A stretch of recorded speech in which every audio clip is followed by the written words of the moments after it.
भारत की राजनीति में अगर कोई लाइन ऑफ एक्शन पर है तो मैं हूँ। नरेंद्र मोदी की सरकार में जीडीपी ग्रोथ हो गया 5.9 एवरेज। इसका जिम्मेदार चीन है या पाकिस्तान है, बता दीजिए। मान लिया आपके अकल की तारीफ करता हूँ।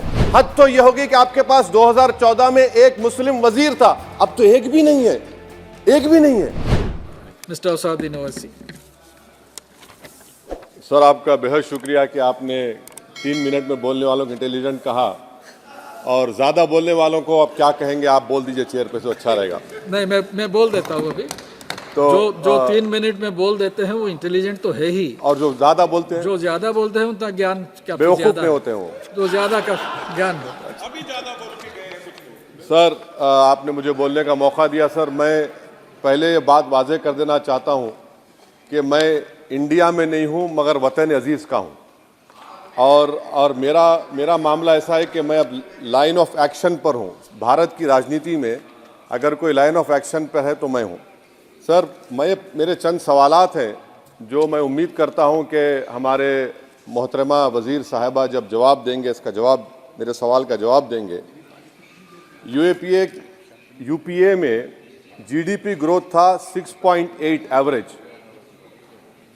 नरेंद्र मोदी की सरकार में जीडीपी ग्रोथ हो गया 5.9 एवरेज। इसका जिम्मेदार चीन है या पाकिस्तान है, बता दीजिए। Fiscal deficit as percentage of GDP, fiscal deficit as percentage of GDP sir, वो था 4.7 यूपीए के टाइम पर। नरेंद्र मोदी की सरकार में हो गया 5.1 एवरेज। इसका जिम्मेदार कौन है? हाँ, पाकिस्तान है। सही कह रहे हैं आप। मान लिया आपके अकल की तारीफ करता हूँ। सर, इन्फ्लेशन है यूपीए के हुकूमत में 8% था, नरेंद्र मोदी की सरकार में 5% है। मगर क्या ये बात सच नहीं है कि जो ग्लोबल तेल की कीमतें थी 2008 से 14, वो एक बैरल $100 के ऊपर बिकता था। अब 2015 से 2021 तक एक बैरल ऑयल $55 से $70 के दरमियान में था। तो ये क्रेडिट आप नहीं ले सकते, ये आपकी मेहनत नहीं है, इसमें एक्सटर्नल रीजंस है। मेरा चौथा सवाल ये है सर कि आखिर आप, अगर जीडीपी हमारा 5.9 एनडीए गवर्नमेंट का रहा, तो फिर अनएम्प्लॉयमेंट रेट कितना है? आखिर 2011 से एम्प्लॉयमेंट सर्वे नरेंद्र मोदी क्यों नहीं कराते? डेटा को क्यों छुपाते हैं? आप करवाइए सर्वे। हाँ, ला लीजिए एनएसएसओ का ला के दे दीजिए। ये पीएलएफ हुआ था 2018 में, उसके बाद अब क्या हो रहा है? नहीं हो रहा है। ला लीजिए। तो कम से कम एनएसओ को बोलकर ये सर्वे करवा दीजिए। अच्छा, कंजम्पशन सर्वे 2017 से रुका हुआ है। सर, आप फाइनेंस मिनिस्टर होते तो शायद आ जाता। आपकी काबिलियत और आपकी अहमियत वहाँ पर नहीं है, मैं अफसोस के साथ कह रहा हूँ। सर, दूसरी बात, मेरा चौथा सवाल ये है कि 2005 में डॉलर था 43 रुपीस, 43 रुपये। 2014 में हुआ 83 रुपये। अब मैं इतने माहिर तो नहीं हूँ इकोनॉमी में, मेरा मोटा मोटा सवाल है, अब डॉलर है 83 रुपये। ये कौन जिम्मेदार है इसका सर? 83 रुपये क्यों हो गया डॉलर? माने नेट इंक्रीज जो है वो 23 रुपये का है। तो अब ये डिमांड इतना डॉलर का क्यों है?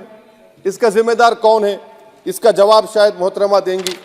अच्छा सर, आप देखिए, फॉरेन करेंसी रिजर्व्स बोलते हैं 2011 में, बिल्कुल सही है, 294 बिलियन डॉलर था। 2013 तक वो 256 बिलियन हो गया। अब मैं व्हाइट पेपर आप पढ़ेंगे, new channel open by RBI. Number क्या है भाई?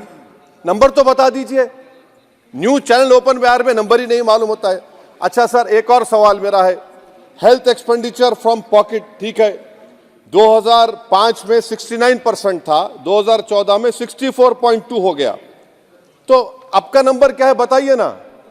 आपके दौर में क्या नंबर है? वो नंबर नहीं बता, मेडिकल कॉलेज खोल दिए। नंबर क्या है खर्चे का? तो ये जो व्हाइट पेपर है, एटलीस्ट 2020 का डेटा दे दो आप। ये व्हाइट पेपर सर मोर रेटरिक है देन सब्सटेंस। डिमोनेटाइजेशन की बात ही नहीं कर रहे। डिमोनेटाइजेशन तो बर्बाद कर दिया देश के गरीबों को। इसका जिक्र ही नहीं करेंगे, वो तो मास्टर स्ट्रोक था आपका, मगर बर्बाद हो गए।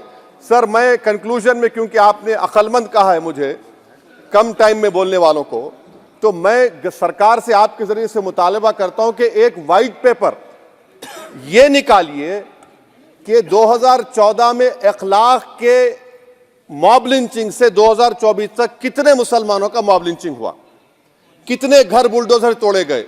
सर मैं खत्म कर रहा हूं सर, खत्म कर रहा हूं। और साथ ही साथ आप एक वाइट पेपर जारी कर दीजिए कि चीन 2000 स्क्वायर किलोमीटर पर कब्जा करके बैठा है या नहीं है, डेप्सांग डेमचॉक हमारे पास है या नहीं है। और आखिर में यूपीए के वक्त में माइनॉरिटीज बजट में फ्री कोचिंग था, आपने बंद कर दिया। मौलाना आज़ाद फाउंडेशन आपने बंद कर दिया, मौलाना आज़ाद फेलोशिप आपने बंद कर दिया। फाउंडेशन तो 9, 10, 12 माइनॉरिटीज के बच्चों को स्कॉलरशिप मिलते थे, प्री मैट्रिक स्कॉलरशिप आपने 9th क्लास से उसको रेस्ट्रिक्ट कर दिया। हो गया ये सर मैं खत्म कर रहा हूं सर। तो मदरसा एजुकेशन आपने खत्म कर दिया। ये क्यों किया आपने भाई? हद तो ये होगी कि आपके पास 2014 में एक मुस्लिम वजीर था, अब तो एक भी नहीं है, एक भी नहीं है। अजीब है मामला। अब आप देख लीजिए, तो ये बातें हैं सर। और फिर सर ये व्हाइट पेपर में आप देखिए सर, ये व्हाइट पेपर में बिजनेस स्टैंडर्ड का एक आर्टिकल का जिक्र है मिस्टर शंकराचार्य का। ये शंकराचार्य साहब जो है, मिस्टर शंकराचार्य, ना रेटरिक पर रेटरिक लिख रहे हैं आप, उसका तोते की तरह लिख दिए उसको, ना नंबर भी देते वो। तो ये जो व्हाइट पेपर है सर, ये मोर रेटरिक सब्सटेंस है। मैं उम्मीद करता हूं कि कल तक देश के प्रधानमंत्री वो व्हाइट पेपर जारी कर देंगे कि कितने मुसलमानों का आपने मार्जिनलाइज कर दिया, बुलडोजर से घर तोड़े गए, कितनों को एनकाउंटर हुआ, कितने जेल में है यूएपीए में, और चीन कितनी जमीन पे कब्जा करके बैठा हुआ है। बहुत बहुत शुक्रिया सर।